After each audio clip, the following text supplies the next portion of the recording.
नमस्ते investors. Quant small cap fund Bharat का सबसे मशहूर और बेस्ट परफॉर्मिंग फंड है। इसने हाल ही में अपने पोर्टफोलियो में कंस्ट्रक्शन और इंफ्रास्ट्रक्चर सेक्टर से एक पीएसयू को ऐड किया है। तो आज के वीडियो में हम इस पीएसयू के बिजनेस को स्टडी करेंगे और जानेंगे कि कैसे ये क्वांट के इन्वेस्टिंग स्टाइल में फिट बैठता है। तो चलिए फिर फटाफट शुरू करते हैं। हम जिस पीएसयू को आज स्टडी कर रहे हैं उसका नाम है एनबीसीसी इंडिया। कहने को ये स्मॉल कैप स्टॉक है। इसका मार्केट कैप लगभग 32,000 करोड़ रुपए के आसपास है और ये कंपनी सरकारी दफ्तर, कॉलेजेस, स्कूल्स, अपार्टमेंट्स वगैरह के कंस्ट्रक्शन का काम करती है। जैसे उदाहरण के लिए दिल्ली में प्रगति मैदान का रीडेवलपमेंट एनबीसीसी ने किया है। कई सारे एम्स, आईआईटीज और आईआईएम्स की बिल्डिंग्स का कंस्ट्रक्शन भी इन्हीं ने किया है। इसके अलावा एनबीसीसी इंफ्रास्ट्रक्चर प्रोजेक्ट्स भी करता है, जैसे कि वाटर सप्लाई से जुड़े प्रोजेक्ट्स, सड़कें बनाना एटसेट्रा। और एनबीसीसी ने बॉर्डर इंफ्रास्ट्रक्चर से भी जुड़े प्रोजेक्ट्स किए हैं, जिसमें इन्होंने इंडिया पाकिस्तान बॉर्डर और इंडिया बांग्लादेश बॉर्डर पर फेंसिंग की है। एनबीसीसी का एक और अनोखा बिजनेस है जिसमें ये स्ट्रेच्ड कंस्ट्रक्शन प्रोजेक्ट्स, मतलब वो रियल एस्टेट प्रोजेक्ट्स जो बीच में रुक गए हैं या पूरे नहीं हुए हैं, उनको पूरा करते हैं। ये आम्रपाली ग्रुप के फ्लैट्स का कंस्ट्रक्शन कर रहे हैं जिसमें लोगों के करोड़ों रुपए फंसे हुए हैं। अब इस स्क्रीनशॉट में आप देखोगे तो मई के महीने में क्वांट ने सबसे ज्यादा होल्डिंग एनबीसीसी में बढ़ाई है। फंड ने 0.8% एलोकेशन और दिया है इसे, जिससे एनबीसीसी का एलोकेशन उनके पोर्टफोलियो में डबल होकर 1.6% हो गया है। तो हम ये कह सकते हैं कि एनबीसीसी को एक अच्छा खासा एलोकेशन दिया गया है और क्वांट के फंड मैनेजर्स इस पर काफ़ी ज़्यादा बुलिश हैं। इसलिए अब हम ये जानेंगे कि एनबीसीसी में ऐसा क्या खास हो सकता है। तो ये एनबीसीसी की मैनेजमेंट कॉन्फ्रेंस कॉल की ट्रांसक्रिप्ट हमारे सामने है। इसमें आप देखोगे तो इनकी ऑर्डर बुक बस एक ही साल में डबल हो गई है। इनके पास भविष्य के लिए 1,20,000 करोड़ रुपए के ऑर्डर्स हैं। एक साल पहले इनकी ऑर्डर बुक इसकी आधी 60,000 करोड़ रुपए की थी। लेकिन ऐसा नहीं है कि ऑर्डर बुक हर साल अब आगे डबल होती रहेगी। ऑर्डर्स बल्क में आते हैं, कभी काफ़ी सारे एक साथ आ जाते हैं या बड़ा ऑर्डर आ जाता है। जैसे पिछले साल 60,000 करोड़ रुपए का ऑर्डर इनटेक रहा। इस साल एनबीसीसी 20,000 करोड़ रुपए के आसपास नए ऑर्डर्स टारगेट कर रहा है। अब इधर आप नीचे नज़र डालोगे तो देखोगे कि सिर्फ ऑर्डर्स ही नहीं बढ़े हैं, साथ में कंपनी और तेजी से प्रोजेक्ट्स को पूरा भी कर रही है। जैसे पिछले साल तक एक बारी में 16,000 करोड़ रुपए के प्रोजेक्ट्स पर काम कर रहे होते थे ये लोग, जिसे रनिंग टैली ऑफ प्रोजेक्ट्स बोलते हैं। पर कंपनी ने एक्सपैंड किया है और अभी ये 32,000 करोड़ रुपए के प्रोजेक्ट्स पर काम कर रहे हैं। मतलब कि जैसे जैसे एनबीसीसी को नए ऑर्डर्स मिल रहे हैं तो वैसे वैसे ये काम करने की अपनी स्पीड बढ़ाते जा रहे हैं। अब इधर ही हम थोड़ा ऊपर स्क्रॉल करेंगे तो आप देखोगे कि एक साल में ऑपरेटिंग इनकम या सेल कंपनी की 16% बढ़कर 12,000 करोड़ रुपए के पार हो गई है और पैट या नेट प्रॉफिट पिछले साल से 35% बढ़ा है। नेट प्रॉफिट 560 करोड़ रुपए के आसपास हो गया है और नेट प्रॉफिट मार्जिन 4.6% रही है। इस साल 95 करोड़ रुपए का इनको एक वन टाइम लॉस हुआ था, जिस वजह से मार्जिन कम है, वरना प्रॉफिट मार्जिन 5.4% होती। तो मोटा मोटी एनबीसीसी की अभी प्रॉफिट मार्जिन 5% के आसपास है, ये हम लोग मान सकते हैं।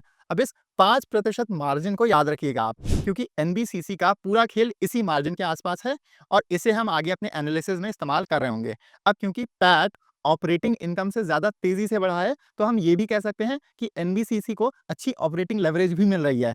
अब देखिए, भले एनबीसीसी बहुत ही अच्छी कंपनी हो, पीएसयू है तो ट्रस्ट भी है, साथ में ऑर्डर बुक और उनका एग्जीक्यूशन दोनों ही एक साल में डबल हो गए हैं।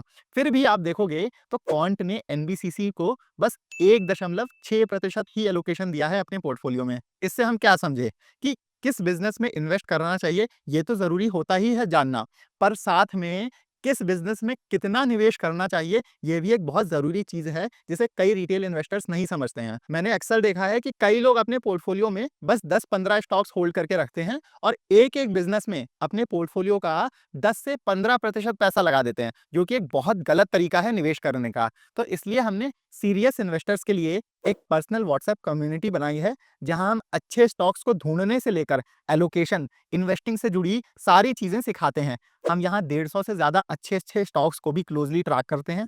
उनके business model, valuation, risk factors, कैसे रिजल्ट्स आए हैं, सब पर डिटेल में डिस्कशन करते हैं। यहाँ हम अपना पोर्टफोलियो भी शेयर करते हैं और वन ऑन वन आपके सारे डाउट्स भी क्लियर करते हैं। हाँ, लेकिन हम किसी भी स्टॉक पर बाय या सेल कॉल्स नहीं देते हैं। हम लोग सेबी रजिस्टर्ड नहीं है। अगर आप इंटरेस्टेड हैं तो आप इस नंबर पर व्हाट्सएप कर दीजिए, वरना इसी का हमने डिस्क्रिप्शन में लिंक भी दिया हुआ है, आप उस लिंक से हमें मैसेज कर सकते हैं। और याद रहे ये एक पेड कम्युनिटी है जिसकी महीने की फीस बस 850 रुपए है। मतलब आपको बस 850 रुपए में हर महीने इतने सारे अच्छे-अच्छे स्टॉक्स पता चलते रहेंगे। इसमें 2 प्लान्स हैं, 6000 रुपए का 6 महीने के लिए और 10,000 रुपए का साल भर के लिए। 6 महीने वाले प्लान में आपका महीने का रेट बस 1000 रुपए पड़ेगा और साल भर वाले में आपको मंथली रेट और कम 850 रुपए पड़ेगा। अगर आप इंटरेस्टेड हैं तो आप नीचे दिए हुए लिंक से हमें कॉन्टैक्ट करके ये कम्युनिटी ज्वाइन कर सकते हैं। वापस से एनबीसीसी पर आते हैं।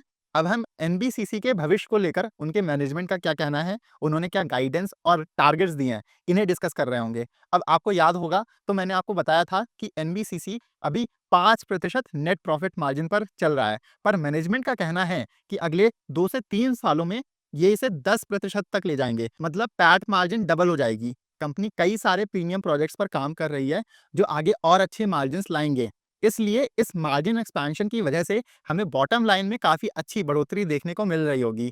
फिर यहाँ आप देखोगे तो मैनेजमेंट ने भविष्य के लिए अंदाजे भी दिए हुए हैं कि इस साल ये 750 से 800 करोड़ रुपए नेट प्रॉफिट टारगेट कर रहे हैं।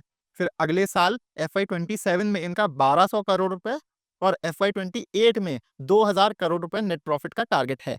FY28 में वन टाइम एक्सेप्शनल प्रॉफिट भी आएगा तो उसका भी इन्हें फायदा मिलेगा। तो हमारे सामने एक पीएसयू निकल कर आता है जो अपनी सेल्स सालाना 15 से 20% के रेट से बढ़ा रहा है और बॉटम लाइन जिसकी 35 से 40% से भी ऊपर के रेट से बढ़ रही है।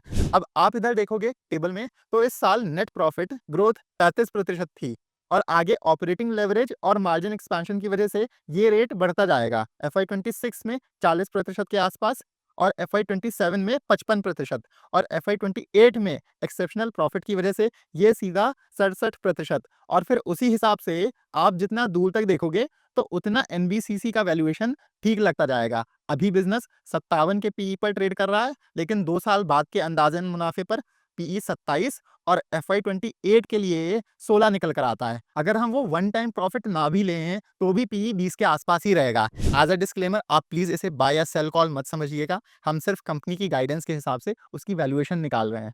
और मैनेजमेंट का कहना है यहाँ पर कि ये जो भी इन्होंने टारगेट्स दिए हैं ये कंजर्वेटिव हैं, मतलब कि कम से कम लॉन्ग टर्म में ये लोग इतनी मार्जिन और बॉटम लाइन कर ले जाएंगे और इससे और बेहतर भी होने का स्कोप है। इसका कारण क्या है कि रियल एस्टेट और रीडेवलपमेंट प्रोजेक्ट्स में पैसा अरेंज करने और सारे अप्रूवल्स मिलने में समय लगता है, जैसे कि 3 से 4 महीने कंपनी को इन्वायरमेंटल क्लियरेंस मिलने में ही लग जाते हैं। इसलिए मैनेजमेंट इस साल के अंदाजों को लेकर कंजर्वेटिव है, लेकिन उसके बाद इनका कहना है कि कंपनी बहुत तेजी से प्रोजेक्ट्स पूरा कर रही होगी तो और क्लैरिटी मिलेगी। इसलिए एनबीसीसी क्वांट के इन्वेस्टिंग स्टाइल में भी अच्छी तरह से फिट बैठता है। ये लोग लॉन्ग टर्म के हिसाब से अपॉर्चुनिटीज ढूंढते हैं जो सेल्स ग्रोथ और मार्जिन एक्सपेंशन के कॉम्बिनेशन से इन्हें अच्छे प्रॉफिट्स बनाकर दे सकें। अब आप हमें कमेंट्स में बताइए कि आपका क्या विचार है एनबीसीसी को लेकर और क्या आप कोई दूसरा पीएसयू स्टॉक होल्ड करते हैं अपने पोर्टफोलियो में कि नहीं। बाकी अगर आपको ये एनालिसिस पसंद आया है तो इस वीडियो को लाइक जरूर करिएगा। साथ में आप हमारे चैनल सिंपली स्टॉक्स को भी सब्सक्राइब कर सकते हैं, जहां हम ऐसे हर हफ्ते एनालिसिस लाते रहते हैं। मिलते हैं अगले वीडियो में। Happy investing.